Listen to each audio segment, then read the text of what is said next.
À la une aujourd'hui, les personnels des soins à domicile se sentent en danger car le ministère de la Santé souhaite leur imposer des baisses de tarifs.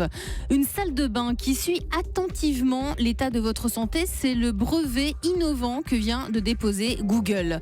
Et puis c'est la fin des vacances et peut-être que vous avez fait une cure de chips et cela ne serait pas étonnant puisque nous en consommons en moyenne 1 kg par an. Les prestataires de soins de santé à domicile seront peut-être bientôt contraints à baisser leurs tarifs.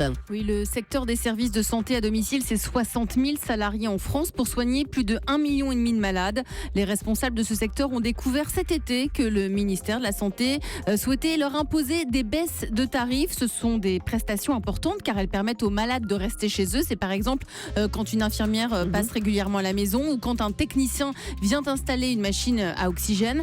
Si ces baisses de tarifs sont appliquées, les patients perdront en qualité de soins. Écoutez Olivier Leboucher, le président de la Fédération des prestataires de santé à domicile, au micro Europe 1 de Mélanie Gomez. Avec une baisse pareille, et ça veut dire derrière, effectivement, des patients qui seront moins bien suivis en France. On va être beaucoup moins présent. Et le patient va se retrouver beaucoup plus seul à gérer son traitement qu'avant. Dans l'apnée du sommeil, ça veut dire moins de visites, ça veut dire des masques de moins bonne qualité, des ventilateurs, effectivement, moins récents, etc. Gérald, il y a un risque pour les malades si ça baisse? Oui, c'est pas qu'un problème de coût. On voit bien qu'il y a un virage ambulatoire, c'est-à-dire qu'on rentre de plus en plus à l'hôpital le matin, on ressort le soir après avoir été opéré, mais ça veut dire qu'il faut que ça suive en ville. Il faut qu'il y ait un relais en ville qui soit pris par les collègues infirmiers, aides-soignants, les prestataires, et tout ça, c'est de la qualité globale. Donc tirer sur les coûts, à un moment donné, c'est le patient qui risque de payer. Alors on en vient à une expérience maintenant qui a eu lieu en Suède. Une famille s'est mise à manger seulement du bio et les résultats sont surprenants. Elisabeth. Oui, c'est une famille de 3 enfants, qui a 3 enfants, donc ils sont 5 en tout, qui a mangé que de la nourriture bio pendant 3 semaines. Et au fur et à mesure de l'étude, leur urine était analysée. La première semaine, les membres de la famille se sont alimentés normalement. Au début de l'expérience, les scientifiques ont retrouvé des traces de 8 pesticides dans leur sang, des insecticides, des fongicides et des régulateurs de croissance, Gérald, les régulateurs de croissance. Des perturbateurs endocriniens notamment. Qu'on trouve dans le plastique et dans plein de composants alimentaires. Les taux mesurés entraient dans la norme admise par la loi, il faut le préciser. 2 semaines après avoir commencé à manger du bio, la famille a vu baisser drastiquement ses taux de pesticides. Et à partir du moment où la famille a changé complètement son alimentation, tous les pesticides avaient disparu des analyses. Alors, ce qui ne veut pas dire que l'impact sur la santé est prouvé, ça veut juste dire que le bio, il y a moins de pesticides, c'est normal, c'est le cahier des charges du bio. Après, quels sont les effets toxiques ou au contraire protecteurs, ça sera toute la question et c'est toute la question des études épidémiologiques qui sont en cours. En tout cas, manger moins et manger mieux, ça paraît assez logiquement bon pour la santé. C'est du bon sens.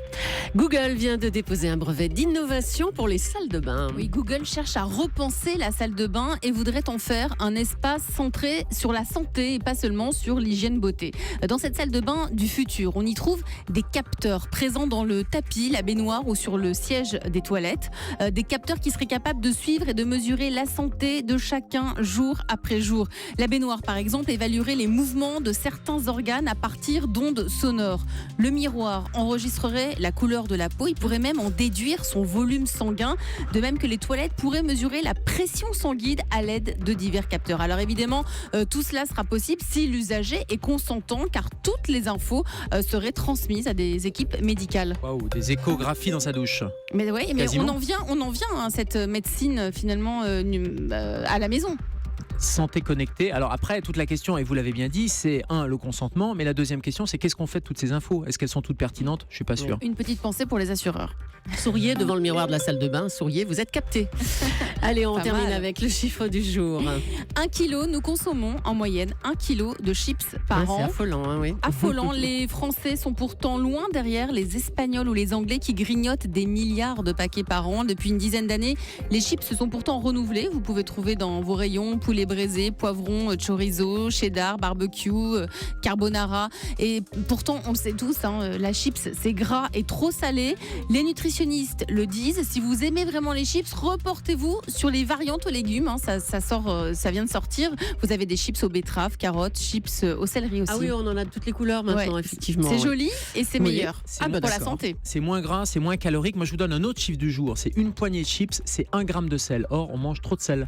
Donc attention, et c'est bien pour l'apéro. On a les bonnes résolutions. Allez, comme on a levé le pied sur l'apéro, on va arrêter les chips. Ça sera pour l'été prochain.